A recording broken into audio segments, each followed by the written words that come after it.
This is the public hearing of the Committee of the Whole regarding bills number 180162, 180163, 180164, 180165, 180166, 180167, 180168, 180178, and resolution number 180185. Mr. Stitt, please read the titles of the bills and resolution. Bill number 180162, an ordinance to adopt the capital program for the 6 fiscal years 2019 through 2024 inclusive. Bill number 180163, an ordinance to adopt the fiscal 2019 capital budget. Bill number 180164, an ordinance adopting the operating budget for fiscal year 2019. Bill number 180165, an ordinance amending Chapter 19-1800 of the Philadelphia Code entitled School Tax Authorization to authorize the Board of Education to impose a real estate tax for the School District of Philadelphia under certain terms and conditions. Bill number 180166, an ordinance amending Section 19-1301.1 of the Philadelphia Code entitled Homestead Exclusion to increase the amount of the homestead exclusion under certain terms and conditions. Bill number 180167, an ordinance amending Chapter 19-1400 of the Philadelphia Code entitled Realty Transfer Tax to increase the rate of realty transfer tax under certain terms and conditions. Bill number 180168, an ordinance amending Chapter 19-1500 of the Philadelphia Code entitled Wage and Net Profits Tax by revising certain tax rates under certain terms and conditions. Bill number 180178, an ordinance amending Chapter 19-1500 of the Philadelphia Code entitled Wage and Net Profits Tax by revising certain tax rates under certain terms and conditions.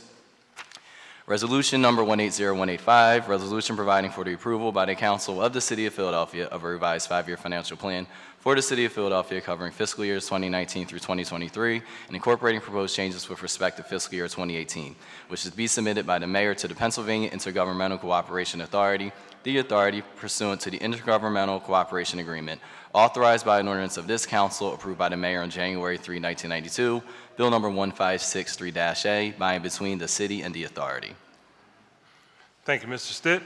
Today, we continue the public hearing of the Committee of the Whole to consider the bills read by the clerk that constitute proposed operating and capital spending measures for fiscal 2019, a capital program, and a forward-looking capital plan for fiscal 2019 through 2024. Today, we will hear testimony from the public, the most important aspect of what we do here, because at the end of the day, it is your money.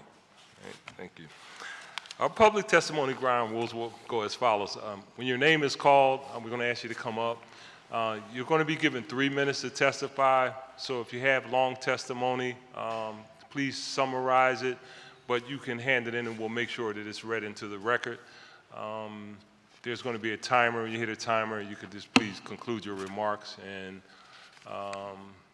welcome, and we look forward to hearing what your testimony is today. Mr. Stitt, please call the first names. Omar Barlow, Jason Corosanite, sorry if I get your name wrong, Allison McDowell,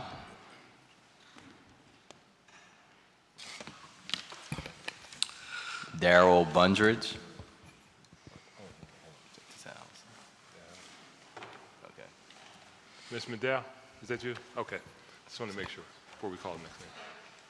Take your time, take your time. No rush. Right.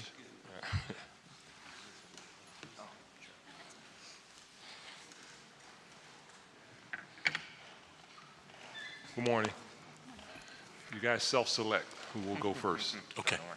I'll go first. Good morning, members of City Council.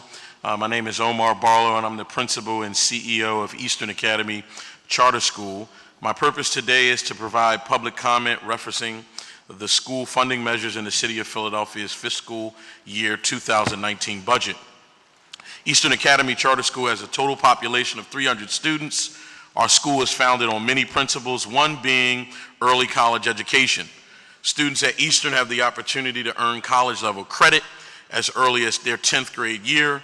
The results speak for themselves with hundreds of acceptance letters into Morehouse, Cabrini, Temple University, Hampton, North Carolina A&T, and many other accredited institutions in and outside of Pennsylvania.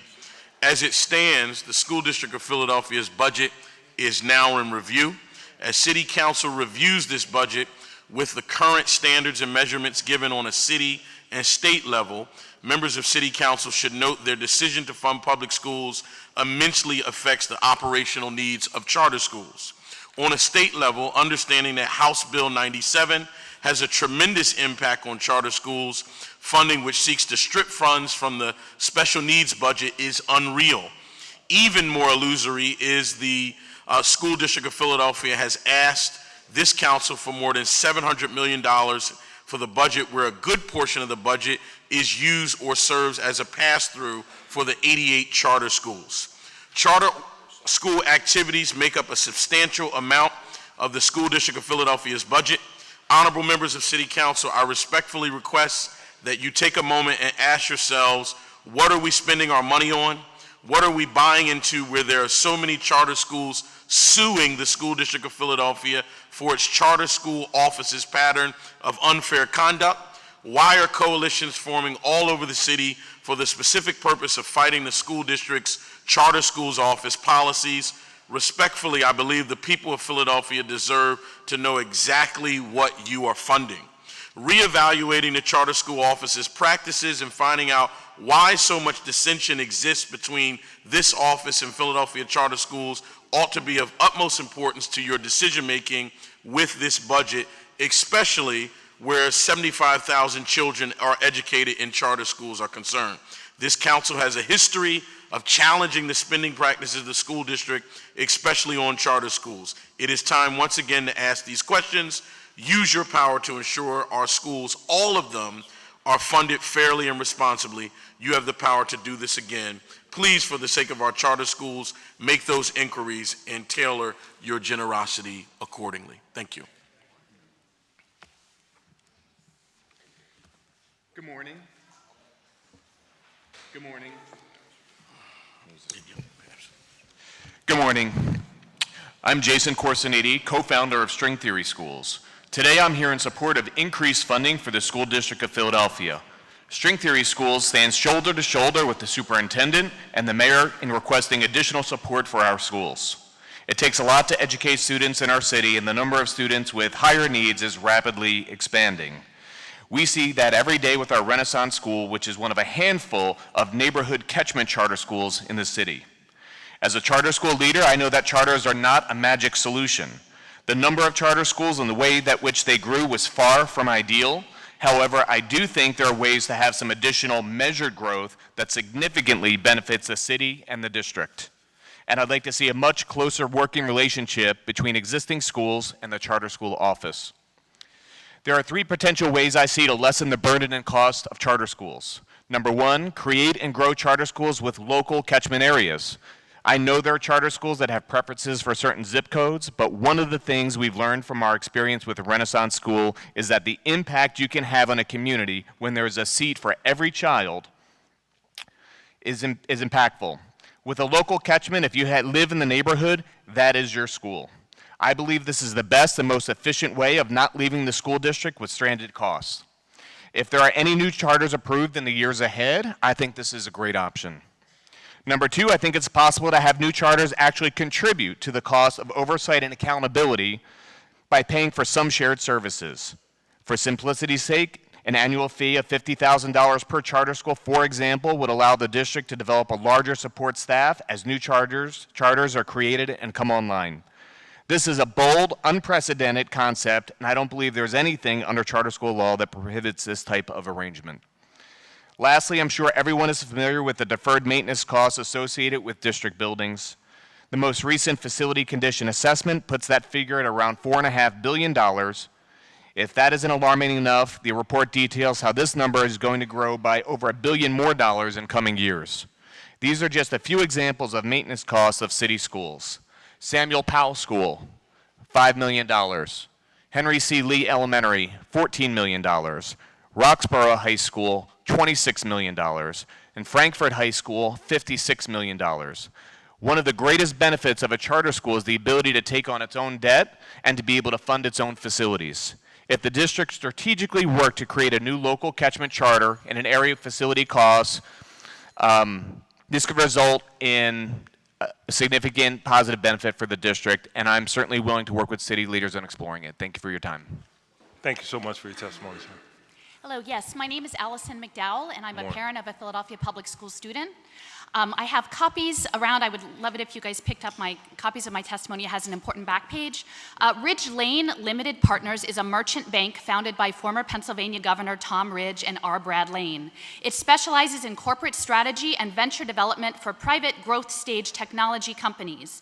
Its website claims that it is at the apex of public and private sectors with over 50 well-connected advisors to broker corporate government deals in information technology, sustainability, real estate, and education. According to their website, Superintendent William Height is one of Ridge Lane's senior education advisors. If Dr. Height is setting public education policy while serving as an advisor to a powerful merchant bank, it is a serious conflict of interest and must be immediately addressed. It certainly makes interventions like the one taking place against the will of the community at Strawberry Mansion High School highly suspect. It is a special concern that Ridge Lane's business model follows the social impact, what works, triple bottom line venture capital machine, a machine whose profit opportunities are fueled by austerity and public underfunding, allowing it to cloak financial speculation in social justice rhetoric. It is a machine that breaks into public systems so they can be remade for private profit. It is a machine that views poverty management as a profitable and sustainable investment. This business model that Ridge Lane advances is a threat to community control of public education. If Philadelphia adopts a pay-for-success approach to education finance, digital devices will increasingly automate education. Online learning management systems will supplant FaceTime with teachers and peers. Algorithms will track, discipline, and profile Black and brown students, and a majority of Philadelphia's children will be callously managed as human capital for the gig economy. Public-private partnerships may appear fiscally prudent, but laying out narrow metrics of success will limit educational offerings to those that service the needs of the contracts. This approach requires instruction be reverse engineered to generate data to assess impact. And in this way, Pay for Success makes data mining children a central focus, not relationships or care, not knowledge or humanity. Does Mayor Kenney have public funding to ensure all children have access to a healthy, safe school? Does City Council? No? Well, perhaps this is why our schools at this point have been brought back under mayoral control. Venture capitalists from Investor Circle, Impact PHL, and social capital markets see dollar signs in our children's trauma and crumbling buildings. And with the passage of ESSA, predatory investors are poised to benefit from Pennsylvania's systematic disinvestment in our schools. Merchant banks like Ridge Lane can package education technology, social emotional training, wraparound services, and voila, private profit extracted from the public trust in our children. Please, we say that we want our schools funded with public money. We want you to secure pilots and restructure the property tax abatements. Ensure corporations pay their fair share and investigate, please, Dr. Height's relationship to Ridge Lane Limited Partners. As a public school parent, I ask you that. Thank you. Thank you so much for your testimony. We appreciate you coming in today. Thank you.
Darrell Bundridge, Rennell Brown Staley, Deandra Logan.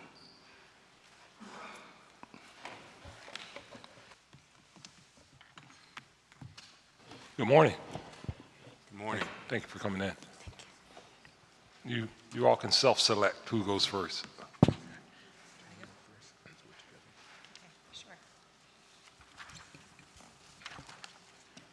Good morning. On behalf of the parents, students, and community members with whom we work, thank you for the opportunity to speak today. My name is Raynell Brown Staley, and I serve as policy attorney for the Education Law Center of PA, an organization dedicated to ensuring that all of Pennsylvania's children have access to quality public education. For decades, ELC has been leading the fight for fuller and fairer state funding, demanding more money for education from our state legislators in each and every budget, getting lawmakers in Harrisburg to distribute funding based on current student need rather than entrenched political power, and suing the state for violating students' constitutional and civil rights to a quality public education. Based on our years of representing children and working in schools, we know that Philadelphia's public school students have been suffering for decades of underfunding. Many of the challenges we face in Harrisburg will not be addressed until the state fulfills its legal obligation to provide our students the basic resources they need. We have the opportunity with this budget and with all the budgets that follow to show that our students matter and that Philadelphia is willing to do whatever it takes to invest in our children.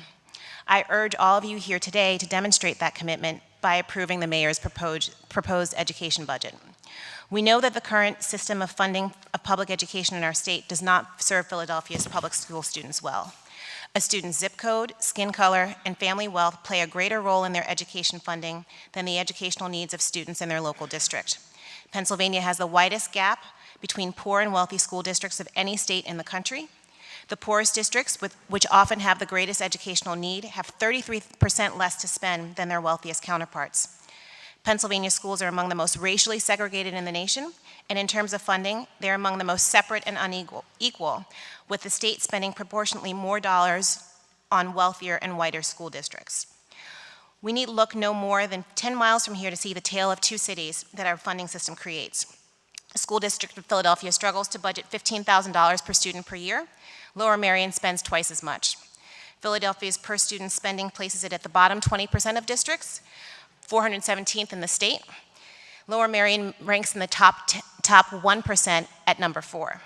Based on community characteristics, though, the rankings are reversed. Philadelphia ranks in the top 10% of Pennsylvania districts based on the burden its residents bear to fund local schools. Lower Merion falls in the bottom third based on tax effort.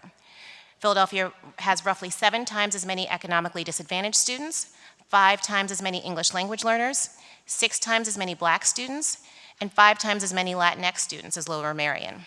Yet Philadelphia's greater educational need and more significant tax effort translate to half as much funding per student than our suburban neighbor. The issue is less that Lower Merion has too much than that Philadelphia doesn't have enough.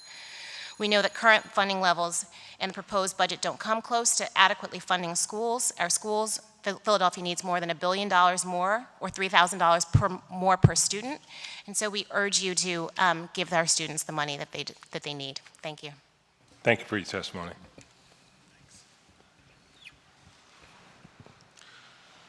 Good morning. Morning. My name is Darrell Bundridge, and I proudly serve as the Executive Director of City Year Philadelphia, a federally subsidized national service program that has been serving students, families, and communities for the past 20 years in Philadelphia. This school year, City Year is partnering with 18 schools across the city and the district, and in those schools, 200 of our AmeriCorps members serve more than 12,000 students. I'd like to thank City Council for your support over these past 20 years, and please ask that you continue to do so at current levels. City Year supports improvement by deeply embedding in under-resourced communities, providing our partner schools with a holistic portfolio of research-based and data-informed academic and social-emotional interventions, after-school programs, and activities that foster a positive school-wide climate. Throughout the entire school day and year, City Year Corps members support academic achievement and student engagement both in and out of the classroom to develop in improving their graduation rates, while also developing key employability and life skills, such as critical thinking, teamwork, problem solving, and decision making. This is done through a rigorous data collection and review process where we partner with school staff to regularly monitor student performance and tailor the types of interventions and supports provided. What we're doing is having a positive impact. Over the past 2 years, 61% of students tutored by City Year in English, 55% of those tutored in math have improved their course grade from a D or an F to a C or better. Additionally, 71% receiving social-emotional skill development supports have definitely improved their social-emotional learning skills, including self-awareness, self-management, and relationship development, which has been key skills for success in the workforce. Not only are our students improving, but our AmeriCorps members are committed to giving back to this community beyond their year of service. Each year, up to 75% of our members remain in Philadelphia and serve as educators, lawyers, social workers, healthcare practitioners, and nonprofit professionals. A longitudinal study done over City Years shows that civic engagement through our alumni has greater social impact, and that our alum are more likely to develop lasting relationships with people from different backgrounds as compared with similar service-minded peers. We also leverage our local, federal, and private sector investments to fund this program. Every local dollar invested here in Philadelphia is matched by $3 from private philanthropic and federal resources. And a recent study from Deloitte shows that our holistic services are 81% more cost-effective than contracting with individual organizations to provide the same services. City Council's current investment of $500,000 provides or matches federal and private funding that goes beyond to improve our community. A reduction in this investment could be devastating to some of our students and families we currently serve. We ask that you continue to provide this support. Thank you for your time. Thank you for your testimony. Good morning, everyone. Morning. My name is Deanna Logan, and I'm a very proud principal of Cramp Elementary School. I'm extremely and deeply honored, humbled, and grateful to sit before such esteemed council persons, and I'm here on behalf of Cramp students, parents, staff, and neighbors, all of whom have been positively impacted in a myriad of ways by City Year, an extraordinary program that makes children want to come to school every day, makes them feel special and good about themselves, makes them feel smarter, makes them feel important, and makes them want to achieve and be successful. Although it's our first year partnering with City Year already, they are deeply, broadly, and indelibly entrenched in all that is Cramp School. That's rare, particularly for a program in its inaugural year, but such a program as City Year. Our data, both quantitative and qualitative, demonstrates that the City Year team of young, passionate, committed, tireless leaders have changed and enriched the lives of our students in many ways, and all for the better. Our daily attendance rate has increased. Our positive school climate is palpable. Even as you enter our school building, our academic indicators of progress are on an upward trajectory, and our suspension rate, the lowest ever, showing that over 99.6% of our students have never been suspended, speaks for itself. Having a City Year team at Cramp has been a win-win for everyone, but comes with a price.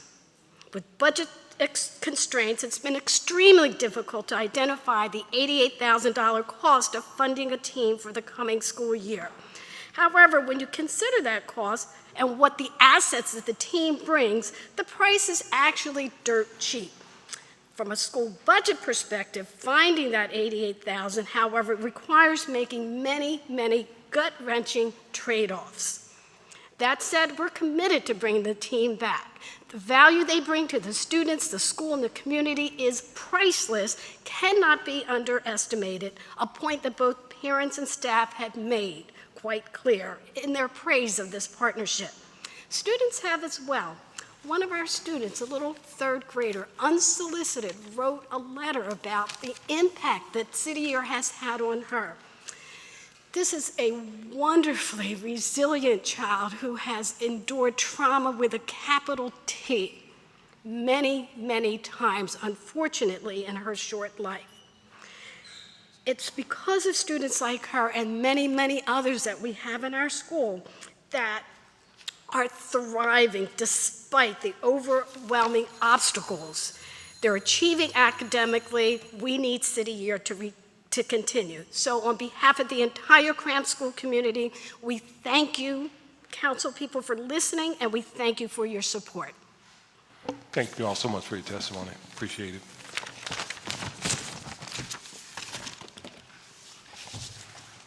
Heidi Allen, CarolCoulombe, Lisa Haver.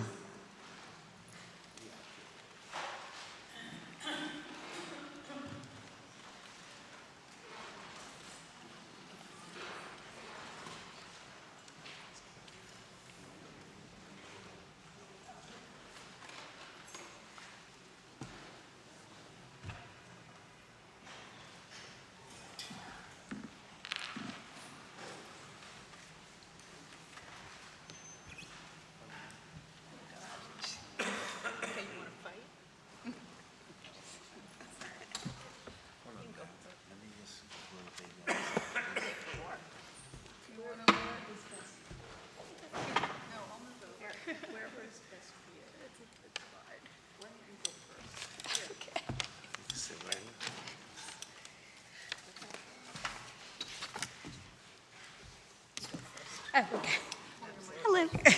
Good morning. Hi. My name is Heidi Allen, and this is my son, Michael. We live in Roxborough section of the city, and my husband has been a teacher with the school district since 1989. As we all know, the district has many needs, but I am here to address one issue in particular, specific ADA accessibility, on behalf of my son, Michael, who is presently 4 and will be kindergarten eligible in 1 year, and how this relates to inclusion. Michael was a preemie, which is hard to believe, and he received early intervention since 3 months of age. And as his learning differences and disabilities emerged, people told us to look for a preschool. And what I quickly found was within 10 miles of our house, I contacted and visited over 30 preschools, and none were fully accessible. We did find a reverse mainstream, but he only attended briefly due to lack of inclusion and a variety of other reasons. It didn't work out. So then we're looking again. Accessibility is an issue, and we even considered faith-based preschools, all kinds of preschools, APSs, things an hour away from our house were suggested to us. We were very concerned about inclusion, and thankfully now Michael is at Seedlings and pushes into the Philly Pre-K for inclusion. But that brings me to the next challenge. What happens when Michael hits the district? Our neighborhood school is Shama. In preparation for this talk, I looked at the facility reports for the closest 6 schools. None of them are fully accessible or ADA compliant. So, it presents a problem for us. When Michael started at Seedlings, I was very concerned about the lack of accessibility, and I sent one email to the director about a gate for the playground, and my husband had mentioned a ramp. They did both in short order. And I'm here because I'm a believer in the mantra, you don't get what you don't ask for. So on behalf of Michael, I am asking, make education and educational equity a priority for all kids. Stop marginalizing kids with disabilities and taking them out of our communities. I'm asking now because I know change can take time.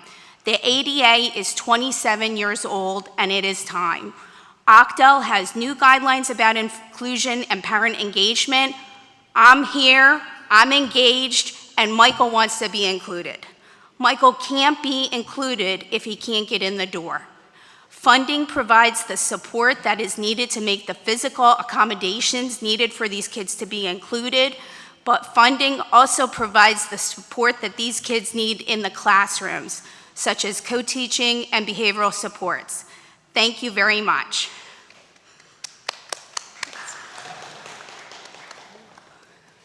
Good morning, everybody. My name's CarolCoulombe. I'm a retired teacher and a co-founder of the Alliance for Philadelphia Public Schools. Today, I wanted to talk about a school specifically that also addresses the entire funding issue. Today, another school is under attack. Dr. Haidt is closing Strawberry Mansion High School, despite saying he's keeping it open. No 9th graders will be admitted in September, thereby eliminating the comprehensive high school. However, there will be 9th graders enrolled in 2019 for a project-based high school. Why is he destroying one school to insert another in its place? With the city taking over more funding responsibilities, let us examine his funding priorities. This closure is a pattern repeating itself in rapidly gentrifying Strawberry Mansion. Feeder schools have been closed or turned into charters. Programs have been stripped from Mansion. Drake donated a music studio that is not being used. For years, the Point of Pride was a culinary program that has been without a teacher for this entire school year. There are 9 teacher vacancies, according to an assistant superintendent. Tomorrow, SRC Resolution B15 sends $13 million into the pockets of a vendor to enroll 400 students in an accelerated learning program. Why isn't that money being used to restore programs to Mansion? And yet another resolution tomorrow night, Mansion is included in a culinary arts program grant for the following school year, and yet there has been no culinary arts teacher. The district's present spending focuses on feeding vendors instead of building up our district schools. The state funding formula definitely needs to change to fix the inequities, but you also have to examine how the district chooses to spend its limited funds. Tomorrow night, almost $35 million is slated to go to vendors and outside contractors. That money should be spent on supporting our schools, ensuring a stable teaching force, fixing the toxic buildings rife with vermin, reinstating programs that have been slashed. City funding should include eliminating tax abatements, demanding that nonprofits such as University of Pennsylvania, Drexel, and Temple pay pilots, and ensuring that the Philadelphia Parking Authority pays its share. There may not be a deficit right now, this year, but our schools are still suffering from doomsday budgeting. There are urgent needs that need funding now. Now the district is returning to local control, I urge City Council to take up funding immediately and not wait for that impending deficit. School needs are immediate and urgent and need to be resolved. Thank you.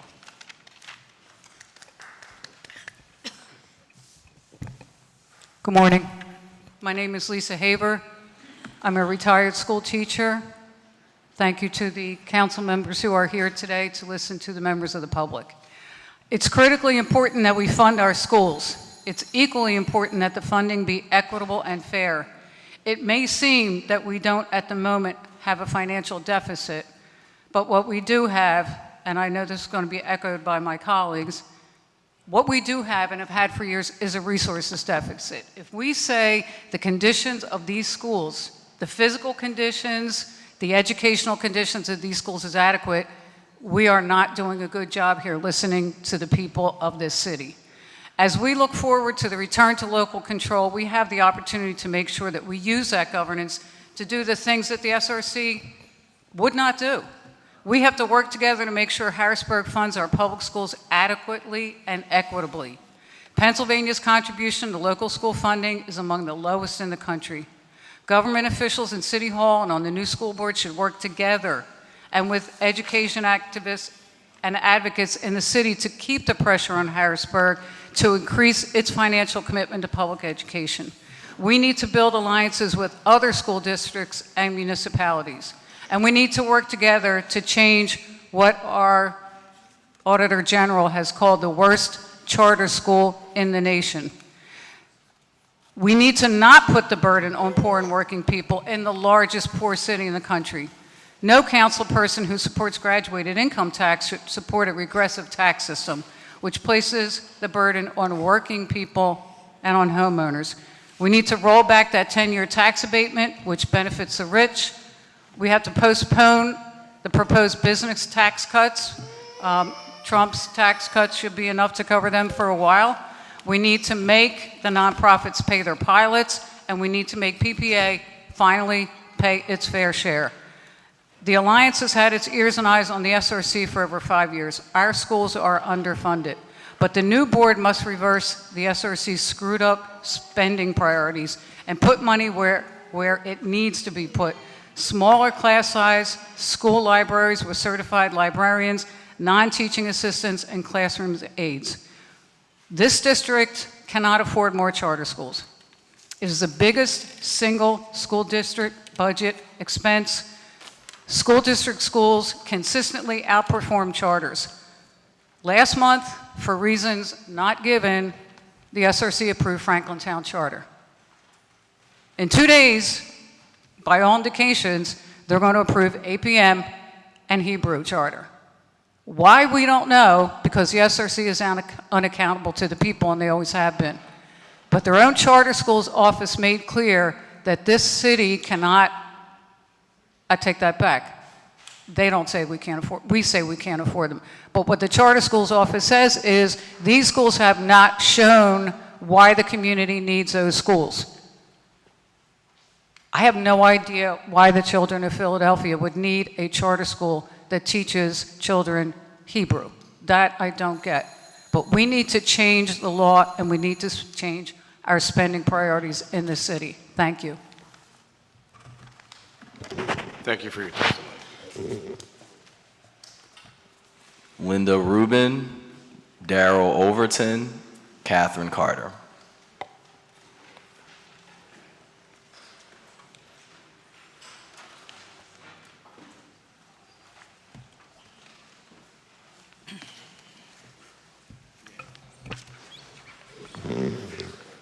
Good morning. You may state your name for the record and then proceed with your testimony.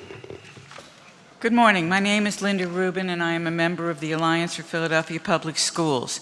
I am a retired school district teacher and counselor at the K-8 level, and I have been a lifelong advocate and activist for the education and welfare of children. Last week, after Superintendent Height sat before this body, the Notebook reported him being asked the following by several members, I might add. How do we know whether you are spending money wisely, and why do you need a tax increase now if you don't expect to run a deficit for another 2 years? Your first question makes terrific sense because, frankly, many of us educators and taxpayers have been taking issue publicly with how the school district has been spending its money. Millions of dollars spent on outside law firms to appeal such losing issues as the abrogation of the teacher's contract, for example.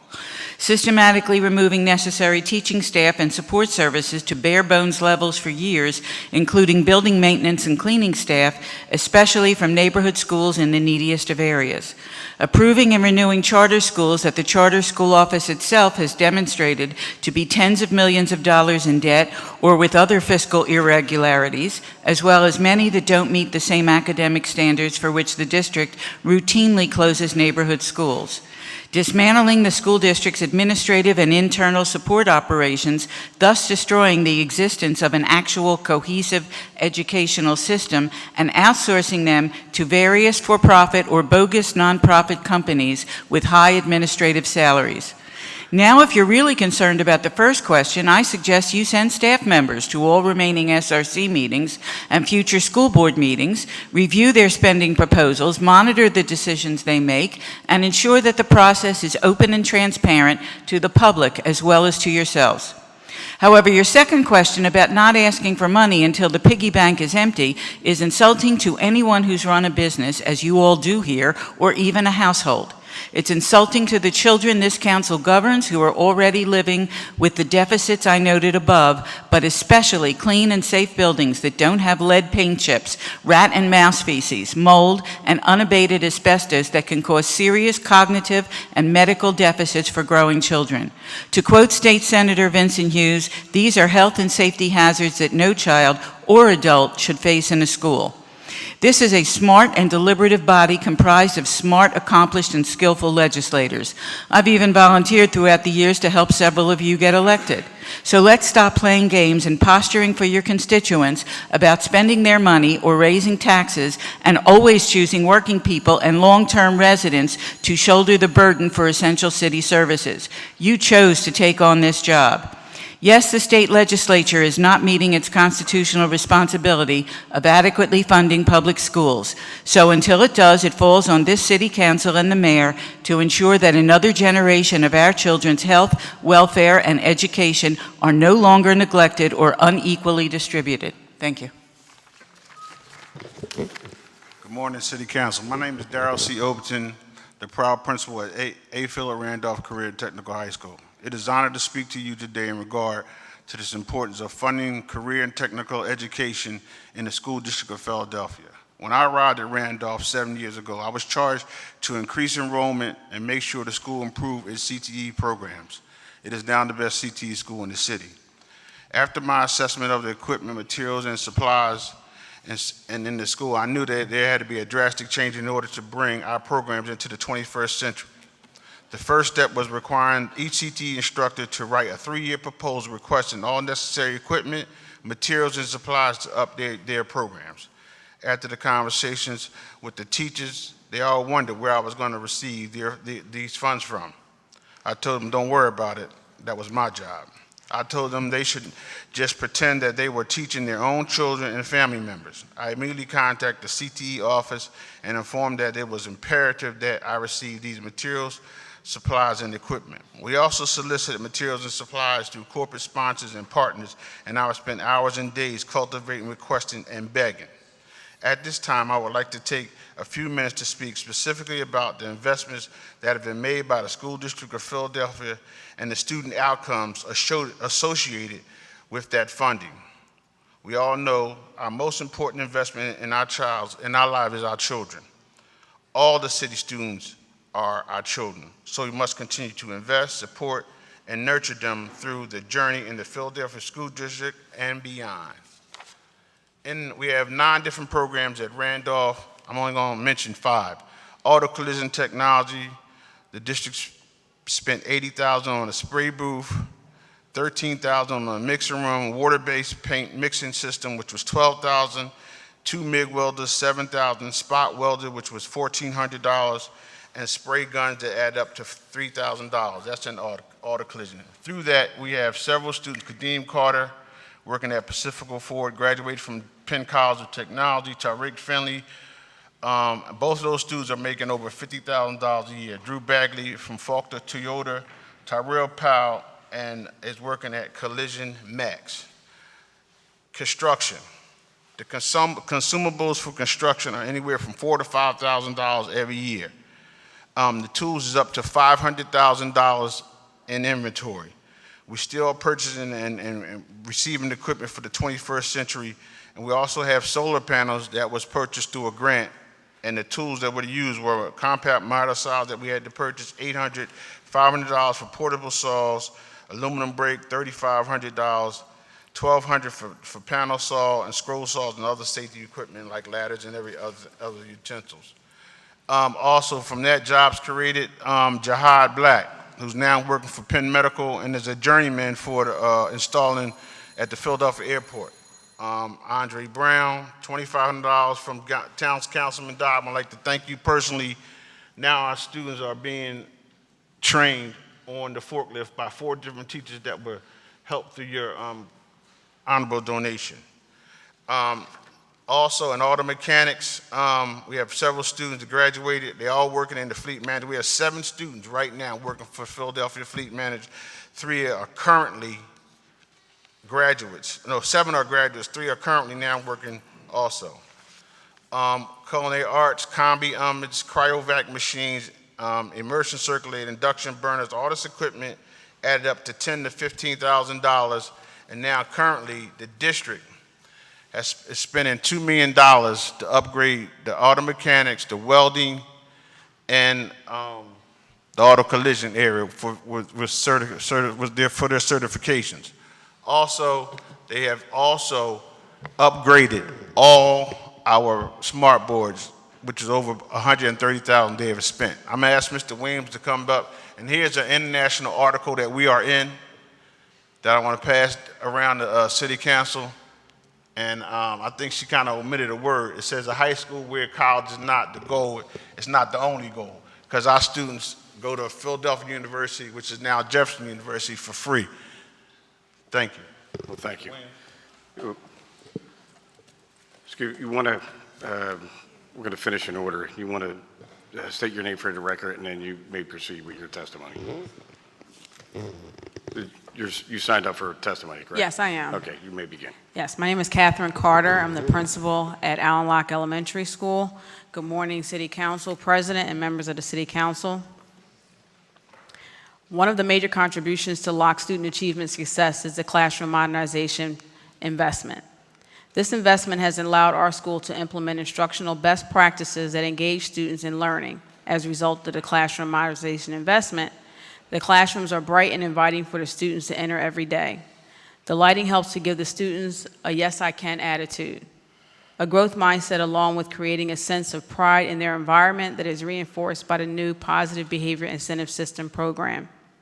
This year, Locke became one of the 12 community schools, which are public schools that serve the wider community through added social services, health-related services, cultural opportunities, after-school programming, and job training. Although we are just in our first year of being a community school, the added support from the Mayor's Office of Education and our community partners has aided our school's progress and strengthened our parent and community engagement. The early literacy program at Locke Elementary School has an investment from the classroom modernization of materials, furniture, lighting, painting. It's a lot of materials and professional development. Finally, our purpose in coming here today is to express what a positive effect the Classroom Modernization Grant has had on Locke in terms of student achievement and school culture. As you know, pre-K to grade 3 is where students are learning to read, and after grade 3, they can read to learn. Early literacy is a building block for future success. Since this program has had a tremendous impact on the school, my hope and our hope is that other schools will also be able to enjoy and have the type of early literacy, PBIS, and community school that Locke is enjoying. Words cannot explain how much Locke appreciates the support from all of our stakeholders, and our students feel the effects of the added resources and staffing.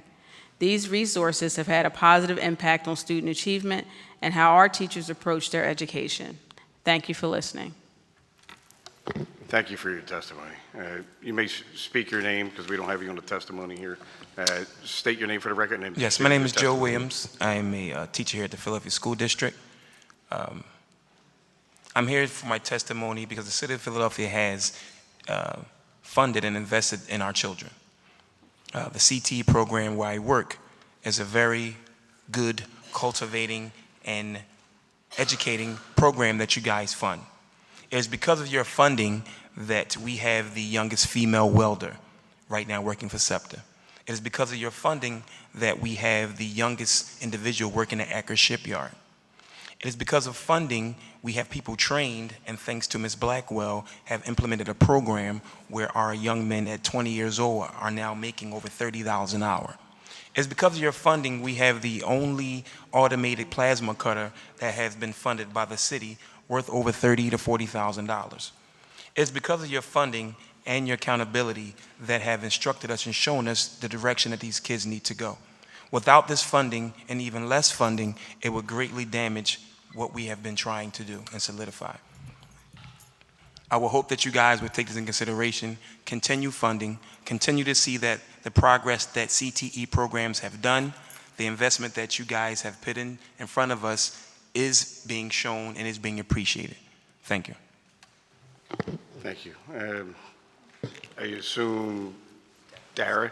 Yes. Yes, okay. State your name for the record and you may proceed. My name is Darren Messing. I'm a first grade teacher at Allen Locke Elementary School. And as my principal stated, we were part of the first cohort to receive the modernization grant for the early literacy. And what it's done is completely transform our classrooms. Our classrooms are now bright and inviting for the students to enter every day. The lighting helps to give the students a yes, I can attitude, a growth mindset, along with creating a sense of pride in their environment. We now have instructionally sound small group instruction based on the center-based learning professional development, which makes teachers experts in small group instruction, and therefore providing students more individual attention based on their needs. Not only the professional development, but also having the materials and the physical space to do the center-based learning has been really beneficial. Students' time on task at the centers has increased, especially with the help of the reading specialist and early literacy CLI support. Most of the DRA levels of the students, their reading levels increased each marking period, and their writing has really improved, especially at the primary levels. So I do really hope that other teachers and students get to benefit from what we did. Thank you for your testimony. Clerk, would you please read the names of next people who want to testify?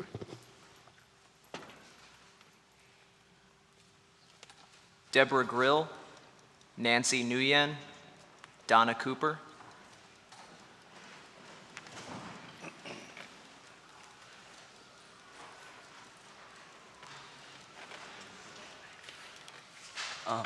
Nancy's not here, so we'll be filling in for her. Who's in trouble? She is. Who's going to speak first? She is. Okay. Thank you. Okay, please. Whoever would like to go first, identify yourself and proceed. Thank you. Hello everyone, my name is Vaughn. I'm junior at Furnace and I live in South Philly almost 4 years. First, I'd like to thank you guys for letting us speak here today. First, I'd like to thank y'all for letting us speak here today. My name is Nicholas Vaughn. I'm a sophomore at Furness High School, and I lived in South Philadelphia for almost 15 years now. We are youth leaders at Via Lead and Cambodian Association.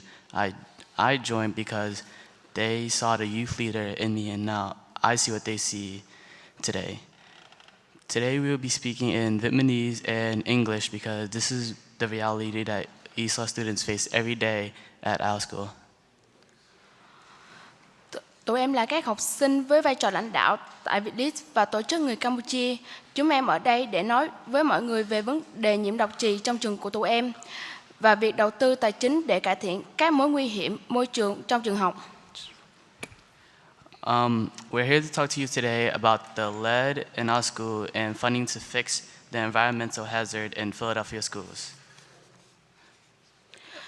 Chúng em hiện đang thực hiện kế hoạch xây dựng một khu vườn cộng đồng ở đằng sau trường Furness. Đối với Nis, việc làm vườn có ảnh hưởng rất lớn đến cuộc sống của bạn vì ông bà ngoại bạn có kể về lúc họ ở Campuchia và vì có đất để trồng làm họ rất vui. Và Nis có cơ hội tạo nên một không gian lành mạnh cho ông bà ngoại mình và cộng đồng mình qua việc xây dựng khu vườn trong trường học tụi em. We are currently working on building a community garden in the back of Furness High School. Gardening has made a huge impact in my life because my grandpa has told me stories about how in Cambodia having land to grow made them happy. I had a chance to make a healthy and supportive space for my grandparents and my community by building a garden at my own high school. Nhưng ở trong khu vực của vườn có 2 cầu thang bị rỉ sét và chóc sơn. Sau khi kiểm tra các mẫu sơn, chúng em đã phát hiện ra lượng trì rất cao ở khu vực đó. Theo chúng em nghĩ, trì có ở xung quanh nhà trường thì trong trường nhất định sẽ có trì. Và trì rất có hại cho cơ thể của chúng ta, đặc biệt là trẻ nhỏ. Trì sẽ hấp thụ vào người tụi em và gây ra việc chậm phát triển và những tác hại về thần kinh như suy giảm trí nhớ và ảnh hưởng đến não bộ. Và còn gây ngộ độc nếu để lâu ngày không chữa trị sẽ dẫn đến tử vong. However, the potential garden area contains a balcony with paint falling off. After testing the paint, we found out that there is high percentage of lead in the area. We think if there is lead outside the school, there is probably lead inside the school too. Lead is really dangerous to our bodies, especially to young children. If absorbed lead, it can decrease development, cause damage to the nervous system, and also cause short-term memory loss. If left untreated for a long time, will lead to death. Và chỉ là một phần của một vấn đề lớn hơn trong trường tụi em. Khi chúng em bắt đầu lên kế hoạch cho khu vườn, chúng em đã làm một bản khảo sát và giao cho học sinh để nhận định đâu là vấn đề lớn nhất trong trường. Và có 26% câu trả lời phổ biến nhất là tình trạng cơ sở vật chất của trường. Đứng thứ hai là 12% không đủ hỗ trợ cho sức khỏe của học sinh. Khi em nhìn xung quanh trường học, em thấy những bức tường bị nứt, những ống nước bị rỉ và nhiều trường nhà và nước nhiễu từ trường nhà khi trời mưa. Chúng em đã thu thập 126 chữ ký từ các học sinh muốn trì được dọn dẹp ra khỏi ngôi trường. Lead is part of a bigger problem in our school. When we started to plan the garden, we handed out surveys during the fall to students, asking them to identify what was the greatest challenge at our school. The most popular answer by 26% was the school building conditions, and supporting students' health was the second biggest concern by 12%. When I looked around at my school, I see cracked walls, rusty pipes, and water dripping from the ceiling when it rains. We have collected 126 signatures from Furness High School students who wants the lead out of our schools. Và theo một bài báo với tiêu đề Thành phố độc hại, khi Sở Giáo dục Philadelphia kiểm duyệt điều kiện vật chất của trường trong năm học 2015-2016, có hơn 80% các trường có chất aminan, tổng cộng 252 địa điểm có chất này. Và nhiều trẻ em đã tiếp xúc với các khu vực đó. Trong 639 địa điểm, người kiểm duyệt môi trường đã quan ngại đến mức những nơi này đã được đánh dấu ưu tiên cao bởi các mối nguy hiểm đến sức khỏe tiềm tàng. According to a newspaper article from Toxic City, when the Philadelphia district did its last full inspection, In 2015 to 2016 school year, more than 80% of the school had damaged asbestos. In total, 2,252 locations had asbestos, many of which were children went to. In 639 locations, the district environmental inspector was so concerned that they marked the damaged spots as high priority because of the potential health risk. Và tụi em hy vọng mọi người có thể hỗ trợ tụi em dọn sạch chì ra khỏi khu vườn. Khu vực sắp tới mà tụi em muốn xây dựng khu vườn trường và kiểm tra xem liệu chì còn có xuất hiện ở những khu vực nào khác trong ngôi trường.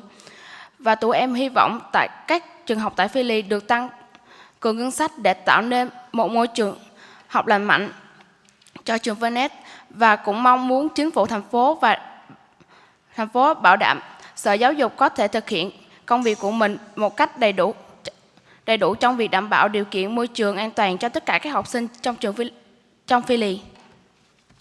We hope that everyone can support us to clean the lead out of our soon-to-be garden area and investigate if there's anywhere else in the school.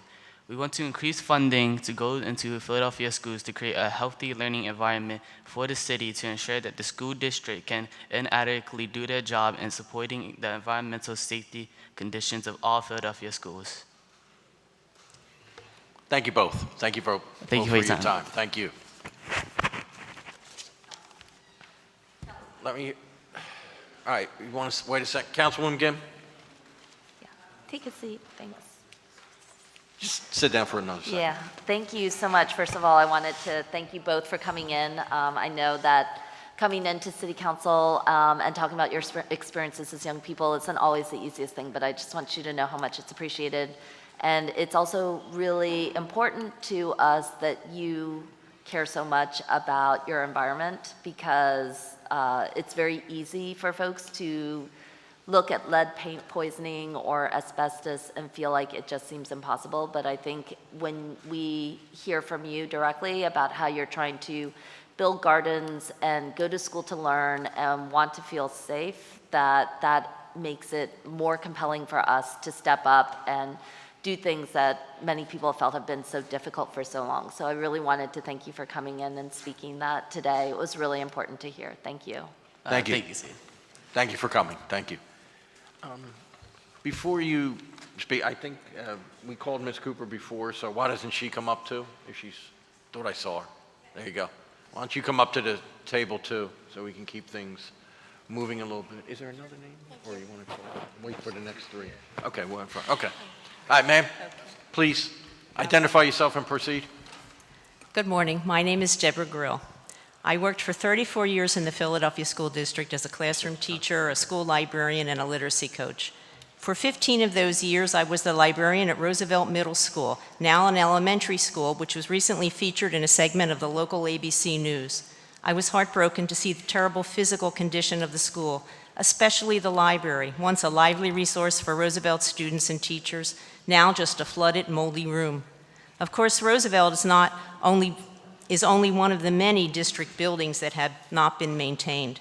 In my years with the district, I watched a series of CEOs and superintendents close schools, cut positions, and outsource services to inferior vendors in an attempt to save money. And now the district projects no budget deficits for the next couple of years. However, that doesn't mean it doesn't need more funds. Most schools don't have libraries. There are fewer than 10 librarians left in the system. While every school has one counselor, many used to have 2 or more, as well as 1 full-time nurse. There are no full-time NTAs. Classroom aides are all but non-existent.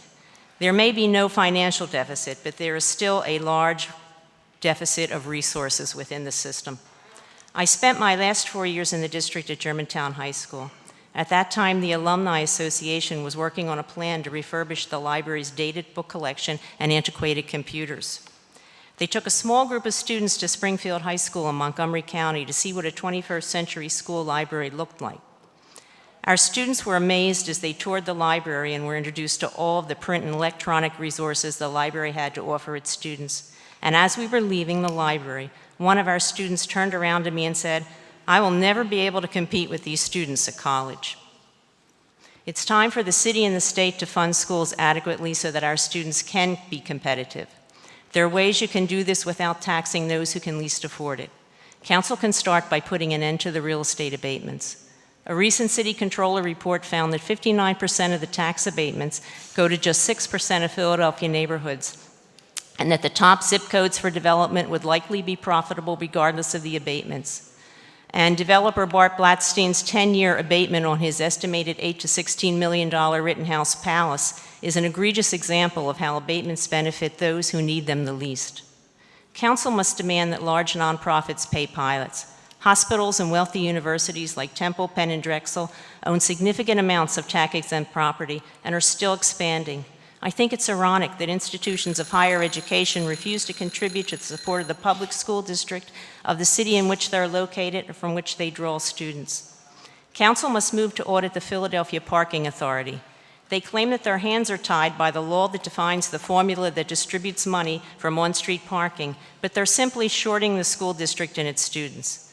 As the portion to the city is guaranteed and grows with PPA revenues, the district portion is confined to whatever funds are left over. But on-street parking is not their only stream of revenue. Council needs to pressure them to find a way to supply the district with predictable and reliable revenues. All right, ma'am, we want to stick that 3 minutes. If you have more, you can certainly, we'll turn it in, we'll make it part of the record. Okay, fine. Thank you. All right. We want to stick to the same rules here. Donna, go ahead, please. Thank you Identify very much. yourself, I apologize I wasn't here when you called my name. Sorry. That's okay. I'm Donna Cooper. I'm the Executive Director of Public Citizens for Children and Youth. And I know that each member of council cares deeply about the schools. In large part, that's why you paved the way for the creation of the local school board. Yet from the outside looking in, it appears that you're slow walking the funds for the district now that you've gotten it back in local control. Last week at the district's budget hearing, some members of council challenged the district's need for a tax increase because they said it won't be in the red until 2020. And if you think that gives you a pass, I want you to think again. The district's projected fund balance covers 7.5 days of operation. That's a very thin margin for nearly a $3 billion enterprise. This district is teetering on the edge of crisis and it needs support now. I heard council members suggest they won't vote for a tax increase until the state steps up to its share of funding, and I share your view. But it's crystal clear that Harrisburg isn't going to pony up what's needed. For God's sake, the Speaker of the House, the Speaker of the Pennsylvania House of Representatives boasts that the state constitution doesn't guarantee the right to education for every child. If that doesn't convince you, there's no manna coming from Harrisburg. What will? You must act for our kids. They won't. As much as you've done, and you've done a lot, the district is still short $1 billion. And of that, about $250 million really ought to be coming from local taxpayers. By adopting the mayor's plan, we'll gradually get there over 5 years. It's slower than I'd like, but it's the right direction. The new tax assessments make this hard for some in the city. But you know the truth about AVI. It was a good policy. Those same homeowners might change their tune if council acted to decrease the number of tax delinquents that shirk their responsibility with impunity.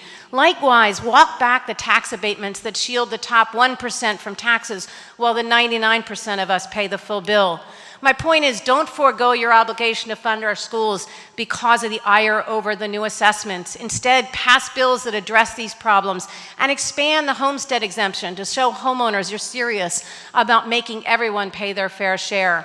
Weeks of reporting on the horrific conditions in the schools have parents paralyzed with fear.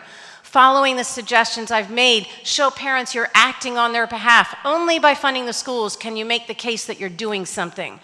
The district's doing their part with the meager resources they have. More children are entering 4th grade able to read. Only 2 other districts in the country can make that claim. And our graduation rate has increased every year for the last 7. These facts are proof positive that the additional funds you put on the table are producing results. We urge you to support the tax package, and in doing so, make sure our schools are safer, our buildings are safer, you're supporting our teachers, and you're helping our kids achieve. Thank you very much. Thank you. Hold on one second. Councilman Dom? Good morning. Good morning. I just want to make sure I heard correctly that you support the collection of delinquent taxes from non-owner occupants? I support the collection of taxes from non-owner occupants that legitimately owe property taxes. Absolutely. And do we need maybe payment plans to make that possible? Sure. But everybody's got a stake in the schools. Let me just give you the statistics so you can really support it. There are 67,000 delinquent properties right now. 16,000 are owner-occupant. 51,000 are non-owner occupants. There's 424 million as of a week ago of delinquent real estate taxes. 110 million are in payment plans. There's about 100 million are owner occupants. Take them off the table. There's $215 million of delinquent real estate taxes of those 51,000 properties that are delinquent of non-owner occupants, and that's against $5.4 billion of value, a 4% lien to value, which means it's collectible. So I'm glad you're for it. Thank you. That and the reduction of the abatements, Councilman, would help us considerably. Let me just tell you about reduction of abatements. The abatements for this city, and I'll sit with you privately and show you this, were the #1 tool used to expand the tax-paying base of the future of this city. And I'm happy to go over all the numbers with you. I know them pretty well. So what I'm talking about, though, is there's delinquent people out there who choose not to pay. We have sequestration for those people who are investors of our lower income properties to protect those homeowners. They'll be directed to pay their rents to us in taxes so they don't have to leave their homes. We have all the tools in place. We just need to move on this and get this legislation passed. Thank you. Thank you. Thank you very much. Thank you. Thank you. Thank you for coming. Mr. McDermott, please, our next group. Kobe Murphy, Crystal Canty, and Jerry Jordan, if he is here, and if not, Hillary Lenardopoulos.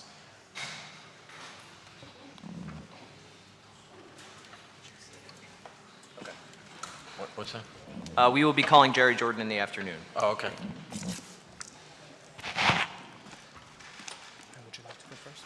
All right, we have two up here. Hold 1 second. Is there anybody else? Or? There's the afternoon. In the afternoon. Okay. What Mr. McDermott's going to do is see if there's anyone from the 1 o'clock list that's here, and we can have them. So just 1 second, okay? Yesenia Rodriguez, Molly Michelle, Anna Perng, Marissa Post, Michelle Macchione, Barbara Dodal, and William Del Toro. Don't see any. Okay, so you'll be the last two before we take the break for 1 o'clock. So, sir, please, whoever, please state your name for the record and proceed. Right. Good morning. My name is Kobe Murphy, and I'm an organizer with the Philadelphia Student Union. For over 2 decades, our organization has existed for the purpose of developing agency and leadership of youth to improve their quality of education. Most importantly, we prioritize listening and are intentional about using the feedback and recommendations of our youth to shape our work. And also, as an alumni of the organization and a former public high school student, I've spent more than half of my life advocating for an equitable education for all students, yet sadly, many of the issues I was impacted by as a student have continued to be the problem. We recognize that the school district, with a predominantly Black and brown youth, there's a systemic void in resources necessary for programs that prioritize developing critical analysis and provide deep levels of support in navigating school. In Dr. Height's testimony before City Council on May 9th, he spoke about the duty civic leaders have in order to provide students with a quality education. In doing so, it is our belief that this must involve creating school environments where students feel invested in rather than criminalized. The unchecked presence of school police officers and over-reliance on on Philadelphia Police Department is having a negative impact on many students, which needs to be addressed with a multi-year budgeting plan that shifts away funds from school police and mobile security. This would increase the district's ability to invest in areas that actually support the development and achievement of students. Most students and parents are not asking for more school police. They want safety and are being presented with a sole solution to their request. When engaged directly about establishing safety and investing in programs and staff which allow schools to be proactive about creating conditions which would limit violent altercations, the reliance on school policing decreases as well. Recently, on March 14th, members of the Philadelphia Student Union and Juntos led a march calling for a new vision for safety, which prioritized divesting from school police and investing in mental health and increasing guidance counselors, social workers, and nurses. After participating in school walkouts in solidarity with the Parkland students, our members led a march of 1,500 school district students, all calling for an alternative vision. On April 20th, our members worked together to host a youth summit discussing alternatives to school policing, where the need to move away from the over-reliance on school police was clear. A coordinated plan to decrease school police funding and reallocate those funds towards hiring of guidance counselors and other staff and health programs would be a bold direction towards achieving many of the priorities outlined in the district's action plan. Increasing graduation and college preparedness is more likely when there is not a portion of the student body that aren't being penalized or arrested. Now is the time to start matching commitments with both action and shifting policy and shifting budget towards alternatives. Thank you. Thank you very much. Ma'am, please identify yourself and proceed. Talk right in that microphone. My name is Crystal Canty. I'm a Philadelphia native. I graduated from John Bartram High. I'm a single mother, and I'm also a property investor. In the year 2002, I established a mental health care home for elderly. Being as though I was new to the business, I also was referred the more challenging clients, the ones nobody wanted to house. I housed thousands in the last 18 years. In 2007, I started a Why Can't I Care for Children. Over the last 10 years, I received more calls from younger people needing housing and food. Huntington Park is filled with 30 kids a day that skip school. They cut school, they're not connected. Times have changed and they need more. Most of our children are coming from one parent to no parents for whatever reasons. They are bored and they are hungry, believe me, which equals into violence. They're not eating in school or at home. So when do we step in? Through school this year, I believe that this year coming up, we should all try to understand what children need and like. The old stories and the old history stories is not cutting it. Our kids are not in tune with school anymore. It's time we bring back trade programs, teaching them how to use a drill and build instead of stealing and killing. Each school should have a school store that would generate money for our city, for our children, that would provide school pride, and it also would involve the parents and bring the parents into the schools. It's not against the law to have school stores. They do it in the suburban areas, and it generates a lot of money. It's over 400 students per school, and if everybody was involved, that would be $400 a day. Times that, times 5, there you go. Well, that'll be some funding for us, and it would involve the parents and bring the parents into the schools, which they need to be. My second part would be about bullying and the safety of children. I believe over the last 6 months, I've been doing a program where I feed children every Tuesday at the recreational centers for free. From that, I realized that over 50 children come to me every Tuesday to eat, just to eat, and they appreciate it, they love it. From me being there, I realized that the recreational centers aren't being used properly. They're not being used to their full advantages. I think that a lot of the children that are bullying and mental health, I think we should divide our children. I think we should make our schools safer for our children, and in that way, I think that we should put the children that has behavior problems or mental health issues, have them go to the recreational centers throughout the daytime. And there we can provide different things to rehabilitate. But I definitely think we should separate. It would be more safe. Okay. And I also believe we should have school stores. Thank you, ma'am. Thank you both for coming. Thank you both for coming. All right, that'll complete our list for the morning. We will stand in recess until 1 o'clock this afternoon, where we will come back for more public testimony. Thank you very much.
All right, we're going to start the hearing now. If members could come to chambers. Thank you.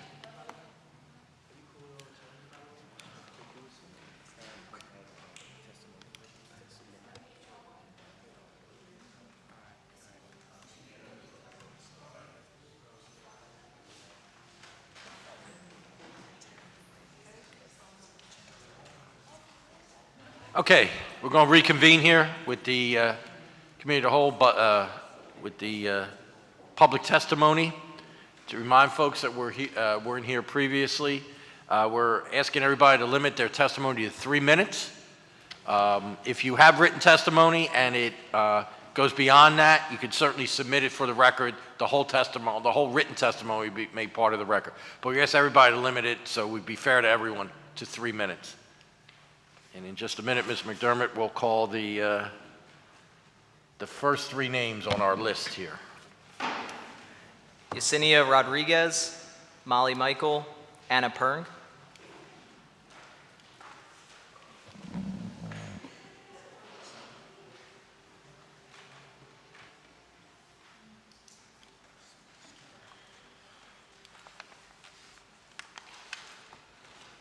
Okay. Okay, all right. Okay, good afternoon, everyone. Please, whoever would like to start, just identify yourself for the record and proceed, please. Hi, my name is Yesenia Rodriguez. Afternoon. I'm a high school student at Central High School, and I'm here on behalf of Youth United for Change. Mm-hmm. Go ahead. Should I start? Yeah, sure. All right. Homework is an integral part of the student's education program. If a written assignment is not given, the student should be reading the text or doing collateral work. This item is beyond crucial, in all caps. Every subject should be studied every day. Students don't believe this statement. They equate homework with written work as per past experiences. This is not the case at Central. If you don't keep up to date with reading and reviewing, the work becomes progressively harder. The hole you dig becomes only as deep as you make it. Now, if you were a new student and you read this in your student handbook, would you feel welcomed in this new environment or intimidated? Did you feel empowered and respected as a human being or disconnected from staff as you were grouped into a category of students that are seemingly too young to believe in this statement? This excerpt on homework policy can be found in my high school student handbook, but this condescending tone isn't just found on paper. This tone is carried through the halls, into our classrooms, and embedded into our school's cultures. Interactions between teachers and students, and even between staff and parents, we can find this underlying tension. Students are pushed into this inferiority complex as schools continue to dehumanize them into basically student robots, constantly demanding more and more work so scores can go up for standardized tests. As Philadelphia students work more and study harder while still combating the oppression and trauma many receive due to poverty and race relations, a competitive culture of perfectionism is being added on top of their already heavy workloads. Students are staying up until 1 in the morning to do projects. They're skipping meals to do homework. They're unable to turn to support systems when they have familial problems because there are very little opportunities to build relationships with trusted adults in schools. Many kids, as well as adults, don't feel comfortable going to a stranger when they are having an emotional crisis, but that is exactly what schools are telling students to do. There aren't opportunities for students to develop a relationship with counselors. Friends of mine have even said that the only time that they have gone to the counselors in the past 3 years of their high school career was just to get an SAT fee waiver, showing our testing culture has a higher priority than something that we haven't been talking about in schools, our mental health culture. Mental health doesn't just concern people with depression or anxiety. Those are mental illnesses. Mental health affects everyone. It affects students and teachers, janitors and principals, parents, even counselors. I have it, and so do you. That's why a mental health culture has to be implemented into schools. Its daily impact on all of us is too big to ignore any longer. And frankly, City Council, I'm tired. I'm tired of my friends calling me in the middle of the night saying, "Help, I'm having an anxiety attack." I'm tired of seeing my friends break down in front of me, but counselors not being available to them. I'm tired of excusing myself from class to cry in the school's bathroom. I'm tired of hearing the words, "I can't take it. Why should I be going to school if it just makes me feel worthless?" School is supposed to be opening doors and giving insight on life, so why does it instead make some students think that they should take their life? Okay, thank you. I want to limit everybody, to be fair to everybody for the 3 minutes. If you have that written testimony, if you submit it, we'll make sure the whole thing is part of the record. Okay? Thank you, and thank you all for coming here, okay? Who would ever like to go next? My testimony's only... Just pull the microphone up to you. My testimony's only 2 minutes long. I timed myself so she could have my other minute. No, that's not the way it works. We want to let everybody do the 3 minutes, okay? So, please, who would like to go next? Please speak into the microphone. Good afternoon. My name is Molly Michael. I'm a resident of Philadelphia's 1st District in South Philly. Good afternoon. As you know, this district has been hit particularly hard by property tax increases through reassessments in the past several years. Since January of 2014, when my husband and I bought our row house on South 6th and Reed, our taxes have gone up somewhere in the neighborhood of 50%. I know we're not alone, so I can only imagine the phone calls that Councilman Squilla fields on a regular basis, not only about these reassessments, but about the proposed additional property tax increase to fund our schools. But here's the thing. For me, I am all for funding our schools appropriately by any means possible. And if I have to pay more property taxes to do that, or pay more for my coveted Diet Coke at the corner deli across the street, I'll do it. I won't drive or move to Delaware. I'll stay in the city. I'll stay put in the city in which I'm raising my kids. So I'm thrilled for the increase in property taxes to go to our public schools, and not just because my kids attend one of the more than 200 schools in the district, but because all Philadelphia's kids deserve a high-quality education with teachers who are paid appropriately and provided with necessary tools to educate our children. But they also deserve, and I would say that they deserve this first and foremost, to attend schools in buildings that are not falling apart at the seams and creating environmental health hazards that harm them on a daily basis. We've all seen the articles in recent weeks: lead poisoning, asbestos, lack of functioning bathrooms, rodent and bug infestations, and even carbon monoxide poisoning from unsafe work practices at the schools that are receiving appropriate maintenance. It's almost too horrifying to consider. But we must consider these conditions and prioritize safe learning environments in all our schools.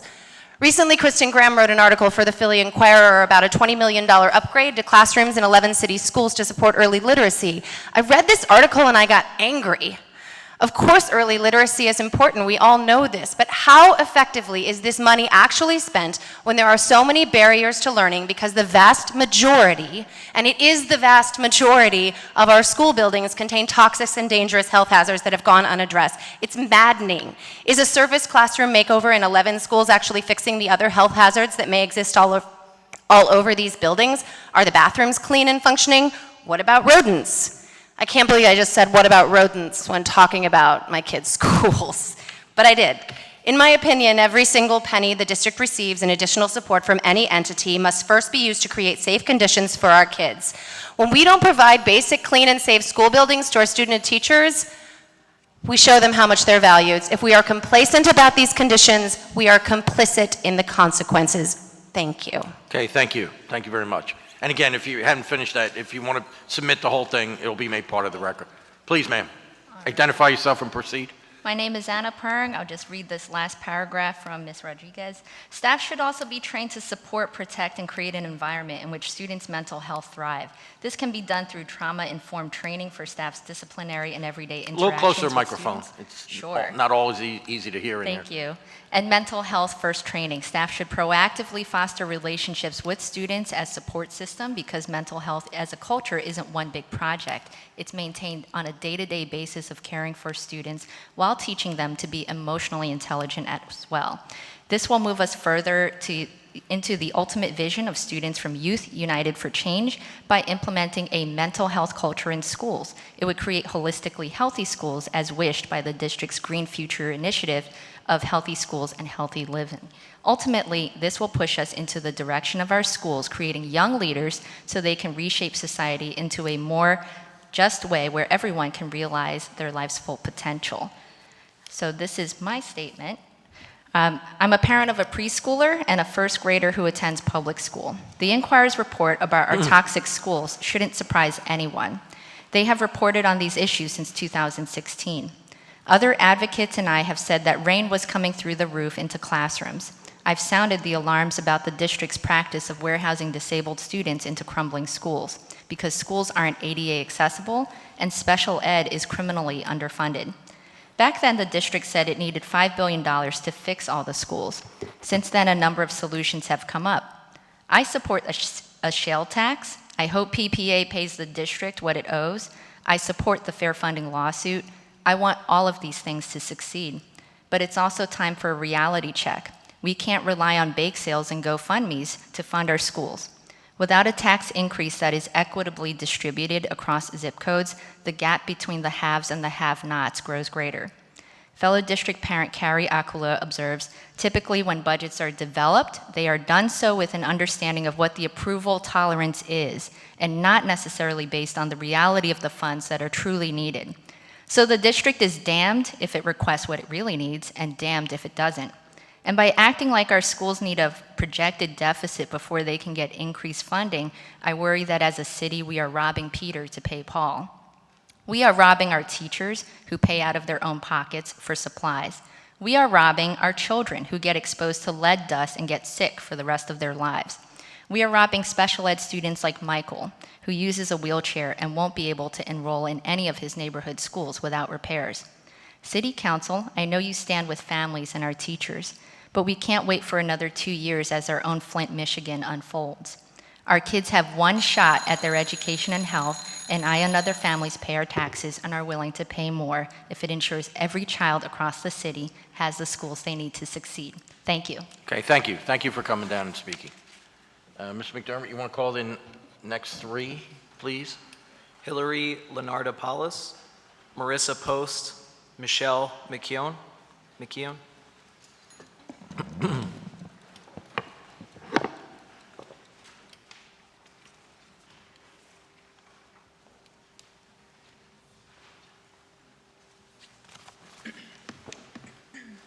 Good afternoon, everyone. Good afternoon. Whoever would like to start? Okay. Please identify yourself and proceed. My name is Michelle McEwen. In 2010, Deshaun came to my South Philadelphia classroom with age-inappropriate behavior. He used baby talk, and he told us about fairy tale princesses in the 9th grade. But after a trip to the Franklin Institute, where there happened to be a naked statue of Cleopatra, we were able to shape his interest from fairy tale princesses into kings and queens of ancient Egypt, and taught him how to use Google Apps to develop his language ability. Today, Deshaun, a person with neurodiverse needs, is working in a human resources office for the city of Philadelphia. He was Employee of the Month, and on his days off, he takes the bus to the Franklin Institute for lunch, probably trying to find that statue again. I wish I could tell you that Deshaun's journey from high school to work is the norm in Philly, but it's not. 80% of students like Deshaun across the city are systematically pigeonholed into unemployment and segregated from their communities when they don't get the work-ready services they need. After 7 years of my teaching in Philadelphia, I used my background in tech and behavior to start a work-ready training program called Digitability. We're preparing students for a tech-driven workplace in 5 states. This year, it's being implemented in Pittsburgh and in Montgomery, Delaware, Bucks, and Chester counties. To city council members who are concerned about raising taxes, there are people trying to make a difference, and we're not always asking for money. With the support of the state of Pennsylvania, Digitability has the opportunity to provide free, work-ready, and digital literacy training to thousands of students in this city at no cost to the district. We already had 500 parents from every city council member's district request to enroll their child across 17 schools who requested the program. However, we're having difficulty getting the Philadelphia School District Administration on board. How can we overcome this barrier? The benefit is that you won't need more taxpayer money to develop a skilled workforce that can contribute to diverse workplaces and increase our tax revenue. While we're also participating in the Mayor's Workforce Development Initiative, as a former teacher, I recognize that the skills you need to be an independent person start in the classroom. If this city council wants to be an ally to diversity and inclusion, we need to influence the school district to be a partner with our community. Digitability is here to work with the city to still provide free digital literacy, work-ready, and social-emotional development training to thousands of students. And we hope that we can encourage Dr. Height to join us. Thank you. Thank you. Thank you very much. Who'd like to go next? Okay. Good afternoon. My name is Marissa Post. I am the parent of 3 children receiving special education services in their public school general education classrooms.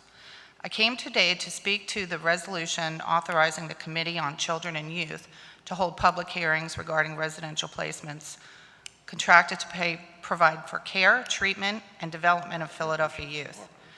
I read in this resolution that 750 youth were committed for behavioral and emotional challenges last year, and felt that parents needed to be heard on this issue.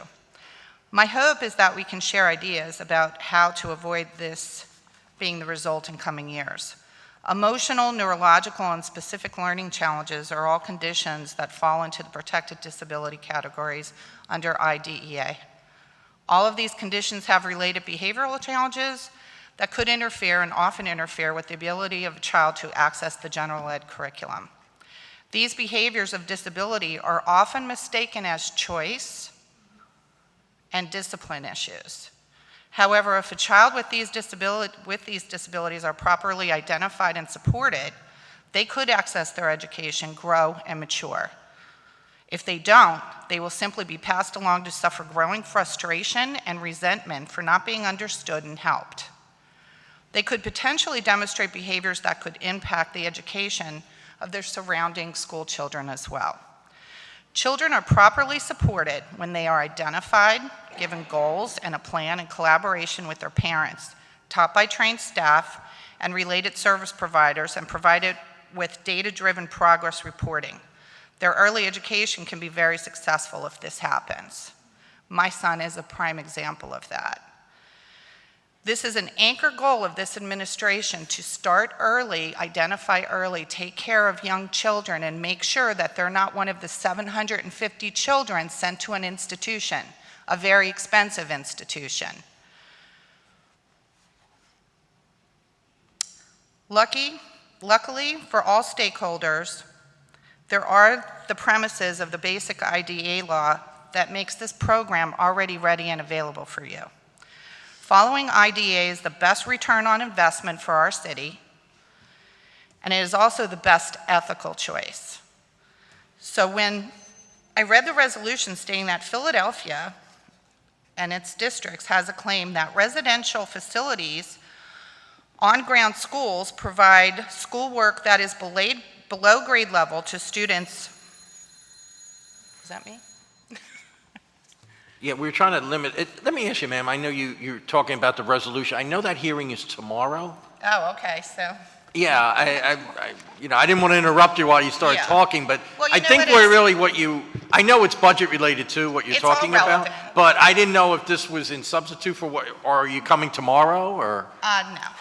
But you it's didn't know about relevant. tomorrow, or? And you could share it.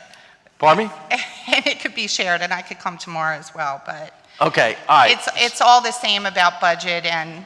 Okay. Again, I'm Can I not continue? trying to cut you, but, we want to try to Yeah. keep everybody at the same time limit here. Right. So, if you wanted to summarize something. I'm getting to the point, yeah. Okay, all right. And then, again, that written testimony can be Okay. made part of the record, The claim that residential facilities on ground provide schoolwork below grade level, taught multi-grades in the classroom by uncertified teachers, and that they fail to provide adequate special education services is a reason that the school district should have control over these. However, that is the exact model the school district uses right now for our very young elementary school students. They are in multi-grade classrooms. They are sometimes taught by uncertified teachers, and they expect far below grade level for their students. So my request, as far as budgeting goes, is that you collaborate with parents in your decision-making powers, and that the funding is put in place to start the interventions at a very, very early age. kindergarten, to be precise, and that we don't, as a city, claim that residential facilities are inadequate when they are practicing the same systems that they do in the school district. Okay. This will take funding. Okay, thank you. Thank you very much. And again, the hearing, I think, is 2:30 tomorrow, I believe. So it's up to you if you wanted to come back. Hillary, if you please identify yourself, proceed. Sure. Hi, good afternoon. My name is Hillary Leonardopoulos. I'm on staff at the Philadelphia Federation of Teachers. I'm delivering testimony this afternoon on behalf of PFT President Jerry Jordan. We are encouraged by signs that schools are improving, that the financial condition in the school district is slowly improving, and we thank City Council and the Kenney administration for their commitment to our school children. As you know, the schools still face significant problems and challenges, and overcoming these issues will require financial resources and better management of teaching and learning conditions. One persistent issue is the ongoing vacancy crisis in the school district. It is mid-May, as you know, and there are currently 148 teaching vacancies in the school district, more than 20 of which have existed since the first day of school. I don't have to tell you about the ramifications of those vacancies. We go into some more depth on those in our written testimony. And by now you're certainly aware of the another huge dilemma facing our schools, and that is the poor physical condition of the buildings in which our children learn and our educators teach. The Philadelphia Inquirer's Toxic Schools series has done an excellent job of documenting this crisis, and it's a crisis that the PFT Health and Welfare Fund has been trying for years to get the district to more aggressively and proactively address. Many of these issues can indeed be attributed to the age of our city's buildings and infrastructure, but they are compounded by a failure to share information and cooperate with the PFT and other stakeholders to develop proactive and cost-effective strategies that would mitigate many of these problems. So this year's mold emergency at J.B. Kelly Elementary in Northwest Philadelphia is a perfect example.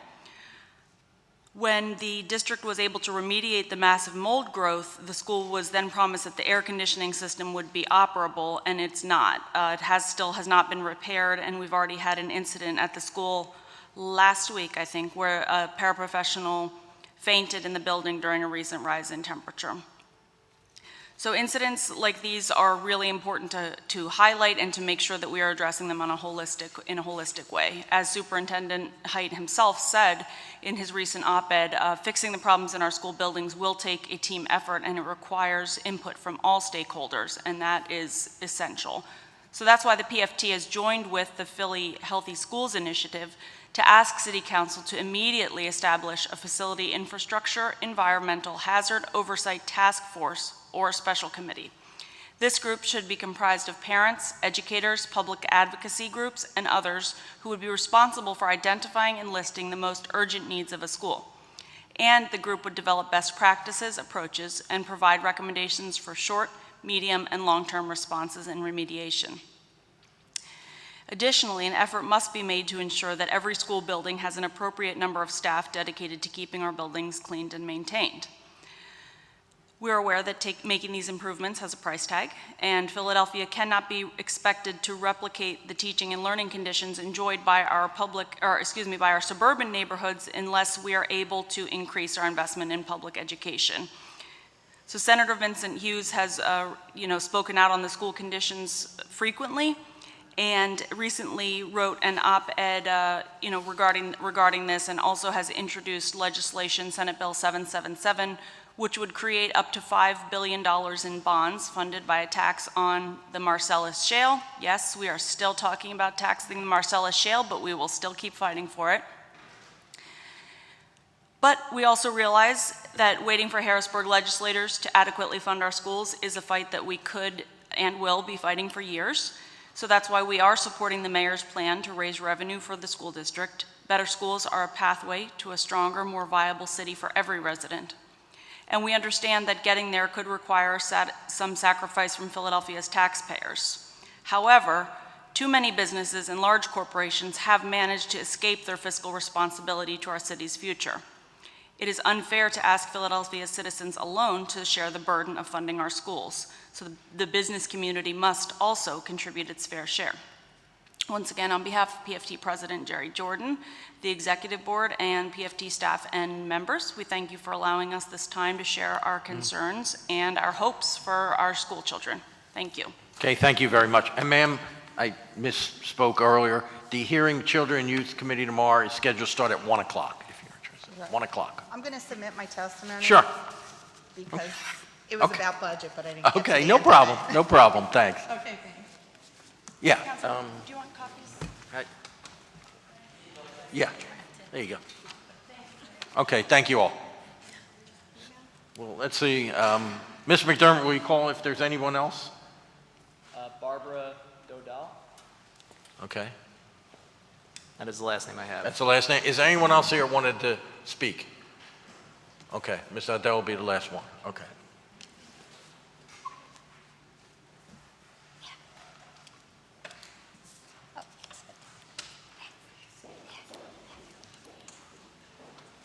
Good afternoon. Girls, hi. Just pull that microphone close to you and identify yourself for the record and proceed, please. Okay, my name is Barbara McDowell Dowdle. Retired English Department Head, A. Philip Randolph Career Tech High School, member Alliance for Philadelphia Public Schools, and a registered voter, 13th Ward, 4th Division. Good afternoon, members of City Council and winners, 93,000 to 22,000 of yesterday's ballot question number 2 on your new role in Philadelphia Public School Board governance. Congratulations from one of the voters who contributed to that majority. Adding the right to review appointments to the school board to your current prime position as school district funders, as the state legislature maintains its heartless derogation of responsibility in that regard, provides council with the opportunity and responsibility to ask and demand answers to the hard questions in school governance and expenditures. Your constituents, especially youngsters, their parents and guardians, will be looking to you to represent their interests. Proper resourcing and staffing, safe, healthy, and inviting learning environments with vigor and consistency. A few suggestions. For Superintendent Dr. William Haidt, the key crossover figure from SRC to local control, whose contract has several years to run, and to the new Board of Education. Will there be movement away from the billionaire Eli Broad philosophy of churn, school failure labeling, closures, and turnarounds? Will a comprehensive plan for dealing with horrifying threats to student and staff health, lead paint chips and dust, mold, asbestos, aged heating and cooling systems be a top priority? Will restoration of the fully resourced, professionally staffed library in every school, not just Masterman Central, SLA, and Penn Alexander? Random donations of books like those I delivered from Sister Girls High grad Jean Dorsey Robinson, class of 1943, to A. Philip Randolph last week, along with scads of good-hearted volunteers to hand them out, do not a legitimate school library make? Will they be recognized in plans as an essential, not optional?